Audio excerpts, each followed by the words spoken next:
My favourite egg rack is getting a bit tired, and down here it looks even worse with a few cracks appearing. I want to remake it. I like it, so I want the same shape. Now, if you're good with a coping saw or a jigsaw, you can do these kinds of curves, and if you've got a bandsaw, you can probably more easily do these kinds of curves. But none of those apply to me. I'm going to use a bearing guided cutter in the router table. But that begs the question, where does the template come from that the bearing is going to be guided by? Well, of course, in this case, I could just use the side here. But let's imagine we're doing something from scratch. Where do you get the template from? If you're doing tens, scores of all the same shape, it's worth taking your time over the template. But when you only want to do 2 of them, you kind of wonder how you can do a template quickly. Now, again, if your skills with a jigsaw are up to it, you can do it that way, or you can do it by hand. But I'm going to use this stuff. This stuff is Fome-Cor. It's a sandwich of plasticky cardy kind of thing on either side and foam in the center, and it cuts and molds easily.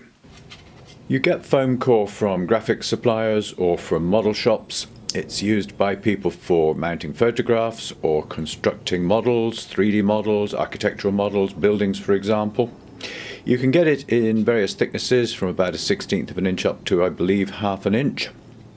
And as I say, the big advantage is the ease of cutting and sanding and shaping. As an alternative, you could consider ordinary scrap wood for your template, but you've got the problem of grain and knots.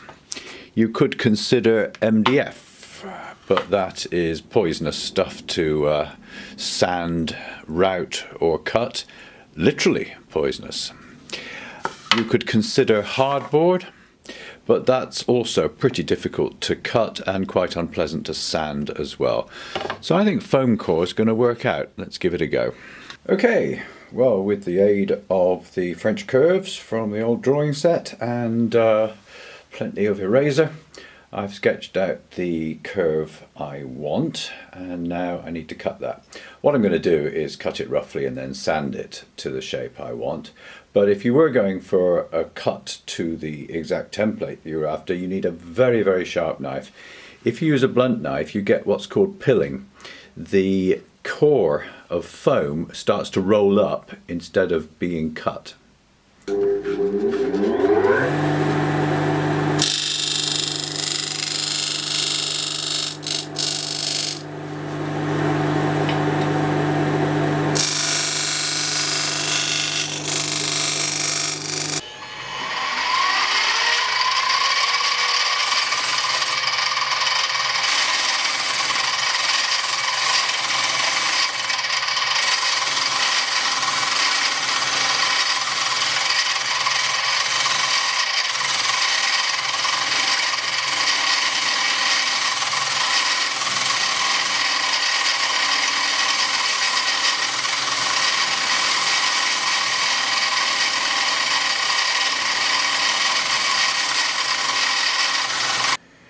You want to arrange the height of the bearing on your cutter so that it is touching the top hard surface of the Fome-Cor.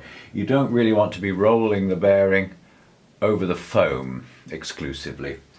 So another couple of millimeters, I think about there should do it.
I'm just getting this rigged for gluing. I'm not going to use anything other than glue. It's carrying very little weight, and it's well established that the glue is stronger than the wood anyway, so as long as it's jigged up and clamped properly while setting, everything should be fine.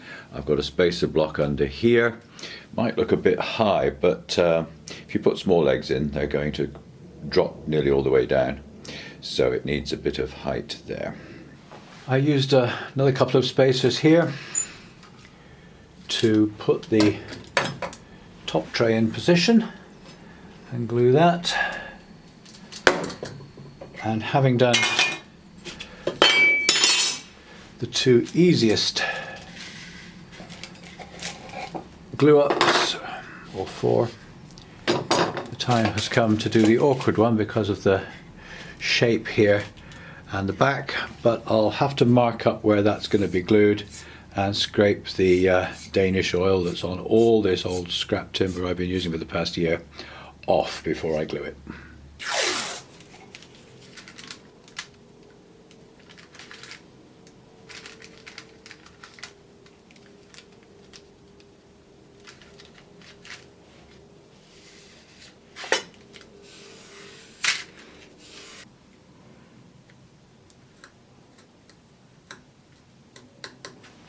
Well, it's a chisel width, so let's do it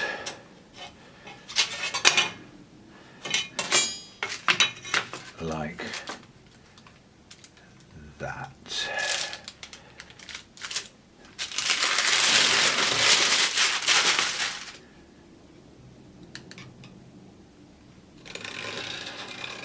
Ah, that's better.